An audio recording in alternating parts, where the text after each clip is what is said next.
სახელით მამისა და დათისა და წმინდისა ჩვენთან არის ღმერთი.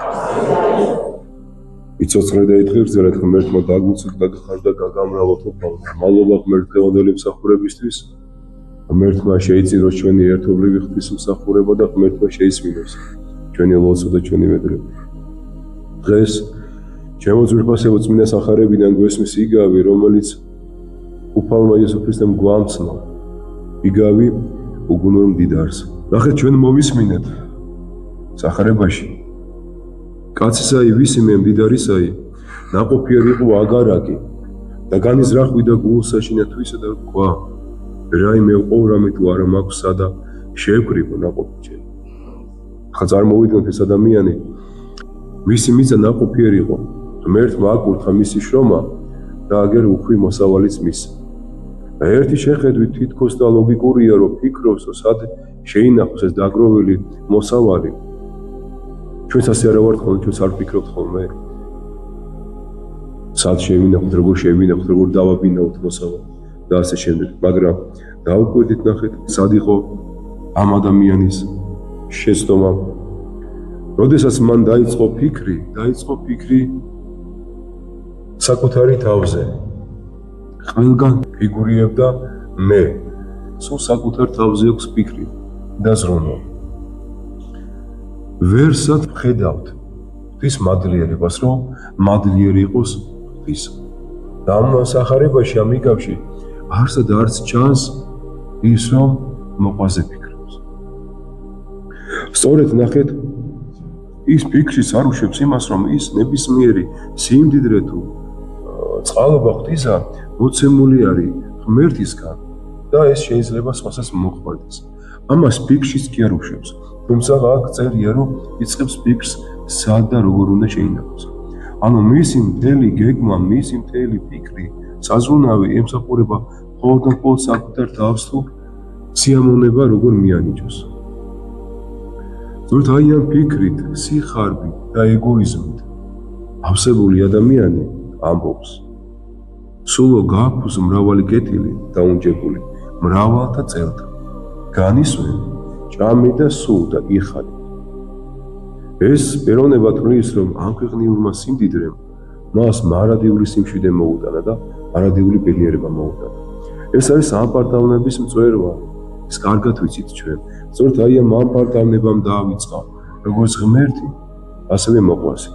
სწორედ ამპარტავნებამ მიიყვანა იმ ზომამდე, რომ ისიც კი დაავიწყა, რომ მისი სიცოცხლის მომცემი თავად უფალია, თავად ღმერთია და თვითონ თავის თავს პირდება მრავალ წელს. რომ მრავალი წელი იქნები, არ მოგაკლდება ჭამას მალ, დაისვენე და იბედნიერე.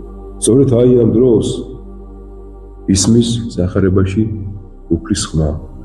ქვამან ღმერთმან უგუნურო, ამას ღამესა მიგიღონ სული შენი შენგან.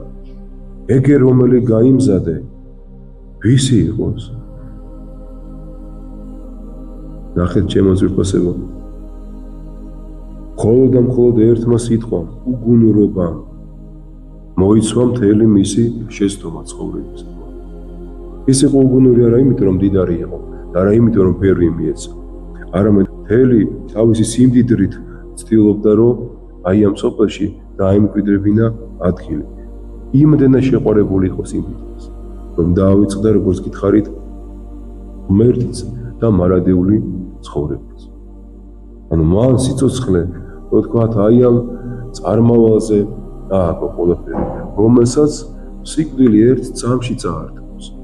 რატომ? იმიტომ, რომ სიკვდილის წინაშე ხომ იცით, ამაზე არაერთხელ გვისაუბრია, სიკვდილის წინაშე ყველაფერი კრება, ყველა ოცნება კრება, კარგავს ყველაფერი ფერს, ყველანაირი სიმდიდრე კარგავს აზრს, ყველანაირი დაგეგმილი ფიქრები თუ აზრები თუ გეგმები თუ წყლები, ყველაფერი სიკვდილის წინაშე კარგავს აზრს შემოწმებას. სწორედ აი ეს მოხდა აი ამ უგუნურ ადამიანის თავს და რჩება მარტო სული, რომელსაც რომ გამზადებული არ აქვს გზა წესასწრებისთვის, ცხონებისთვის.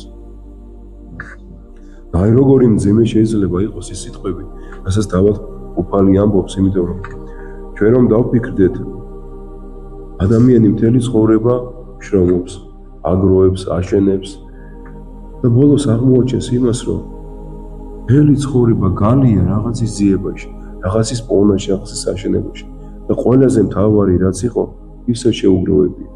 და რა არის მთავარი? უფალთან ურთიერთობა, უფლის სიყვარული. და აღმოჩნდება ისე, რომ გარდაცვალების დროს საერთოდ არ არის მზად. მზად კი არა და უფლისთვის უცხო. ჩვენც უნდა გვახსოვდეს, რომ სიცოცხლე არის არა იქ, სადაც აი ამ დიდარ უგუნურს ეგონა მატერიალურ კეთილდღეობაში, არამედ სიცოცხლე ჩემო ძვირფასებო არის თავად უფალში. სიცოცხლე არის მადლის ძიებაში, ღვთის სიყვარულში, ღვთის მოწყალებაში, სიკეთეში, თავგანწირვაში, ერთმანეთის სიყვარულში და ასე შემდეგ. ორი მნიშვნელობა არ აქვს ადამიანი დიდარი იქნება თუ ღარიბი იქნება, მთავარია რა არის მის გულში. რამდენი ადამიანია, ვიც რომ შეიძლება იყოს ფინანსურად მდიდარი, მაგრამ სულით ღარიბი და პირიქით. რამდენი ადამიანი შეიძლება იყოს ფინანსურად ძალიან ღარიბი, მაგრამ ღმერთით იყოს მდიდარი. ასეთი ძალიან ბევრი შემთხვევები აქვს. ძალიან ბევრი. ანუ მთავარია ის თუ სად არის შენი საუნჯე, სად აგროვებ, აქ ბეღელში აგროვებ, ამ წუთის სოფელში თუ სადასასופველში აგროვებ. აი ამას აქვს ძალიან დიდი მნიშვნელობა. და აგერ იგავის დასასრულს, ავად უფალიც გვაფრთხილებს და გვეუბნება. ეგრეცა, რომელი იუნჯებდეს თავისა თვისა და რა ღმერთსა მიერ კანდიდირდებოდეს. ესე შემთხვევა, ესეთ მდგომარეობაში აღმოჩნდება ყოველი ადამიანი, რომელი ადამიანის საკუთარი თავის ბედნიერებისთვის აგროვებს და რა სულის ხონებისთვის. და რა შეიძლება ნიშნავდეს სიტყვები უფლისა, სადაც ამბობს, რომ ღვთისა მიერ განდიდირდებოდეს. რა შეიძლება იყოს განდიდირდება ღვთის მიერ? ჯერ რა თქმა უნდა უპირველეს ყოვლისა მადლიერება. და შემდგომ უნდა გვახსოვდეს ის, რომ რაც კი გვეძლება ჩვენ, რაც კი გვაქვს, ეს არის ფინანსური, ეს არის სიცოცხლე, ეს არის ჯანმრთელობა თუ რაც არ უნდა იყოს, ყველაფერი გვეძლება ღვთის უანგარო სიყვარული და უანგარო მოწყალებით. ეს უნდა გვახსოვდეს, რომ ნაბოძები ყოველივე გვაქვს ჩვენ ღვთისაგან და აქვე აუცილებელია მოწყალების გაღებაც. თუმცა ამაზე ბევრჯერ გვისაუბრია, რომ ღვთის მიერ გამდიდრება სწორედ ისიც არის, რომ რაღაცა შემოსავალი რო გააქვს შენ, ვფიქრობ არა მხოლოდ საკუთარი თავის სიამოვნებისთვის, არა საკუთარი თავის ბედნიერებისთვის, არამედ შენს გვერდით მყოფ მოყვაცაც ხედავ და ცდილობ, რომ სულ მცირედით მაინც ვერ შემოუდგე. მნიშვნელობა ეს დრო იქნება, ენერგია იქნება თუ ფინანსები იქნება. ამას მნიშვნელობა არ აქვს. რა გაქვს შენ? ისი ფიქრეთ. არის ხოლმე თავს იმართლებენ, რომ მე არ მაქვს სხვას რა მივიცე. დრო გაქვს, საშუალება გაქვს, ან ცოდნა გაქვს, ან გარკვეული რაღაცა ხელსაქმე გაქვს. შეიძლება ჩემო ძვირფასებო არ გქონდეს ფინანსურად იმდენი, რომ ვიღაცას კოშკები აუშენოთ, მაგრამ გქონდეს ის, რაც ვიღაც ადამიანს აკლია და ვიღაც ადამიანს არ აქვს. ასე რომ, სწორედ აი ეს არის ღმერთის მიერ გამდიდრება, სწორედ ის არის, რომ ჩვენ სიხარბეს გადავნახავთ და ჩვენს გვერდით ყოფ მოყვასე დავიწყებთ ფიქრს.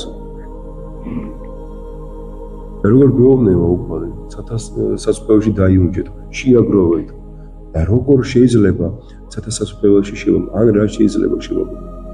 ეს არის ლოცვა, მარხვა, ეკლესიური ცხოვრება, თავმდაბლობა, სინანული, ერთმანეთის სიყვარული, ერთმანეთის პატივისცემა და ასე შემდეგ. ეს ყოველივე ის არის, რას დრო ვერ წაშლის. სახლს ააშენებ დაინგრევა. რაღაცა შეაგროვებ, გაგუჭდება დამიჯერებ. მაგრამ ის, რასაც ჩვენ სადასასწრებელში შეიძლება შევაგროვოთ, ამას დრო არ აღუჭებს. ჩვენც უნდა დავფიქრდეთ.